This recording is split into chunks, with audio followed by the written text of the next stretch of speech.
ពុកម៉ែបងប្អូននឹងជារំជាទីមេត្រីបនកឋិនទានគឺមួយក្នុងចំណោមបនសំខាន់នៃព្រះពុទ្ធសាសនាថេរវាទ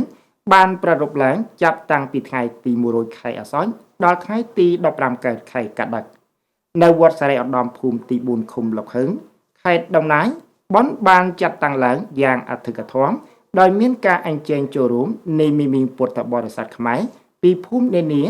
ដែលមានឧបាសកលឹមហុងប៊ុននិងឧបាសិកាធីបៃជាម្ចាស់ដើមទានប្រធានដើមបុណ្យកឋិននេះមិនត្រឹមតែជាឱកាសវេត្រៃជីវរប្រគេនព្រះសង្ឃក្រាលក្រមប៉ុណ្ណោះទេតែនៅទាំងស្ដែងពីស្មារតីសាមគ្គីនិងរក្សាវប្បធម៌ប្រពៃណីនៃជនរួមជាតិខ្មែរនៅខេត្តដំណាយផងដែរ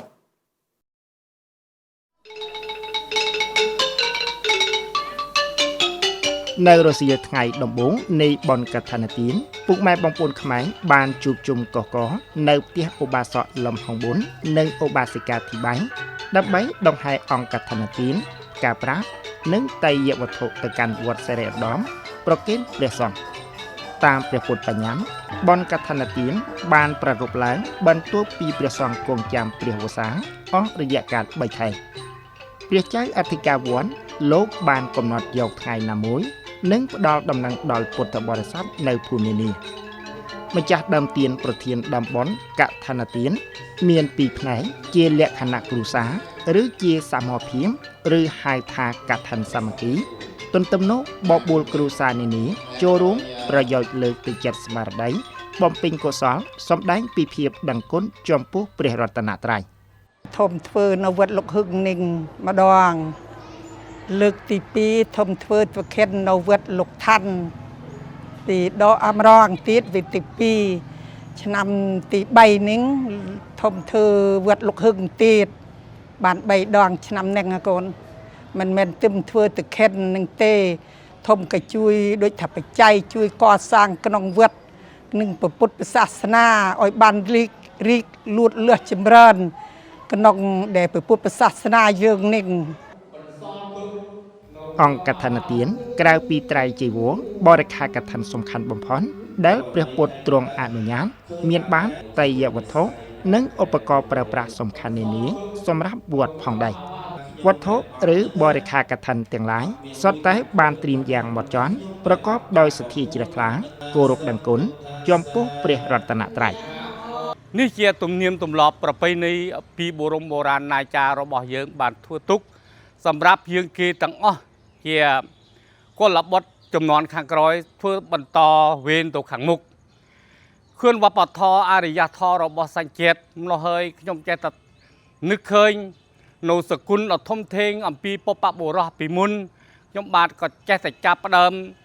បន្តនៅសកម្មភាពដឹកនាំយាយតាជាពុទ្ធសាសនូបត្ថម្ភរួម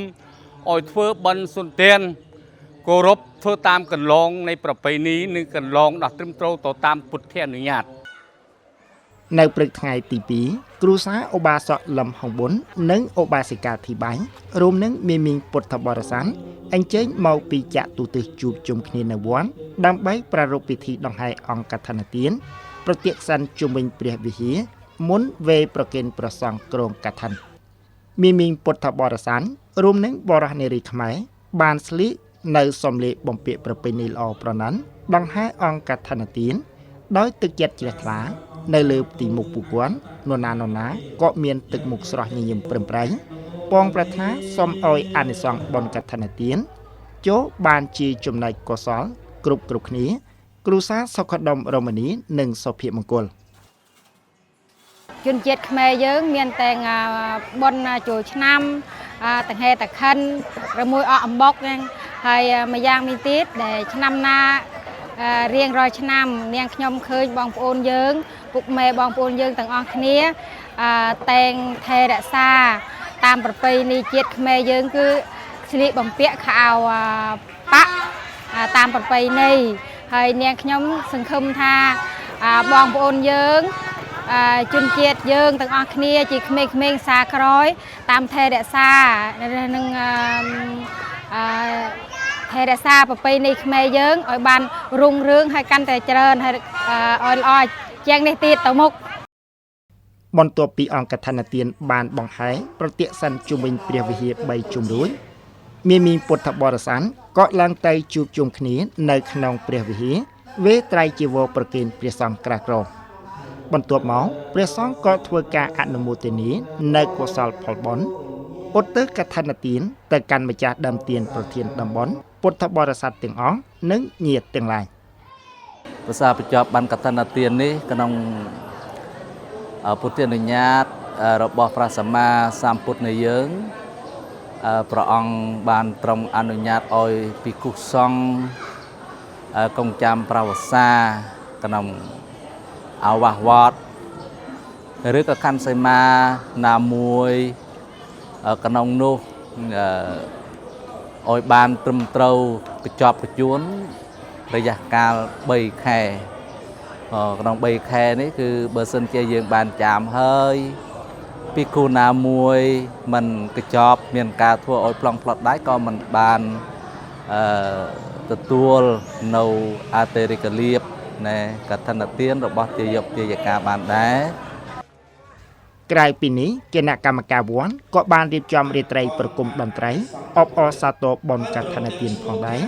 អមដោយចង្វាក់រាំរំវង់សារវ៉ាន់លំលាវជាដើមបង្កើតទៅជាបរិយាកាសអធិកធម៌សប្បាយរីករាយផ្សារភ្ជាប់សហគមន៍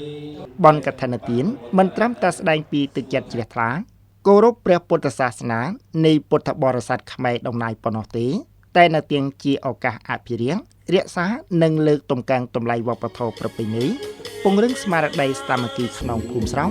ទន្ទឹមនោះរួមចំណែកធ្វើឲ្យសម្បូរបែបនៃជីវភាពស្មារតីនៃប្រជាជនផងដែរសកម្មភាពទាំងនេះនៅទាំងជួយឲ្យជំនាន់ក្រោយយល់ផ្ដល់នៅតម្លៃវប្បធម៌នៃជនជាតិប៉ុណ្ណោះទេទន្ទឹមនោះបង្កឱកាសដើម្បីអ្នករាល់គ្នារួមគ្នាចែករំលែកក្តីសប្បាយរីករាយបង្កើនភាពផ្សារភ្ជាប់និងគោរពស្រឡាញ់គ្នាក្នុងសហគមន៍ផងដែរ